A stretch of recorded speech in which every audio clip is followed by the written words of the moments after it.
I'm Peter Block here in Chicago at the AHA annual meeting. I'm here for On the Scene, and with me is Chris Kaiser from Basel. Chris has just reported on the Basket 2 trial. So, Chris, tell me about your trial. It's a stent trial, 3 different kinds of stents, and biodegradable polymers. Tell me how this was set up. Well, thanks for the invitation. Well, the background for this trial is that about 9 years ago in Europe, biodegradable polymer drug-eluting stents have been introduced, and the promise of these stents was to be as effective as second-generation durable polymer drug-eluting stents and as safe after 1 year as bare metal stents. But at this time there were no data out, and so we said, let's go for a trial, a randomized trial.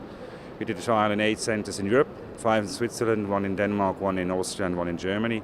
And we randomized our patients to a biodegradable polymer drug-eluting stent, which was the Noboris stent, versus the most widely used second-generation durable polymer stent, which was the Xine stent, versus a bare metal stent.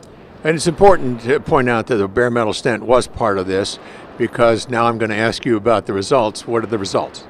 Well, the primary endpoint was after 2 years MACE, and this was a combined endpoint of target vessel revascularization, non-fatal MI, and cardiac death. And there was no difference between the biodegradable versus the durable polymer drug-eluting stent. So biodegradable polymer stent was non-inferior compared to the durable polymer drug-eluting stent. However, both drug-eluting stents were superior to the bare metal stent, mainly by reducing target vessel revascularization. So, the teaching point for me in this trial, Chris, is that number one, I think here in the United States, where the biodegradable polymer is not yet available, hopefully will be, we have pretty good drug-eluting stents. I think that's point number one. Certainly still better than bare metal because TVR is considerably reduced. And then the last issue, of course, is that going forward, we're doing okay. We hope certainly that we'll get some of the toys that you have. Do you agree? Are there any other messages out of this trial?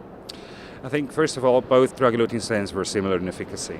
And compared to the bare metal stent, there was no sign in neither of the 2 stents for a late safety problem. So I think both of these stents are doing perfectly well, and the stents you have in the US with the durable polymer are perfect stents.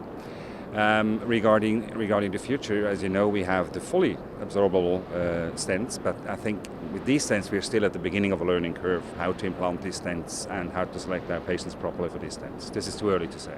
So more to come on the biodegradable issue. Thank you, Chris. Thank you.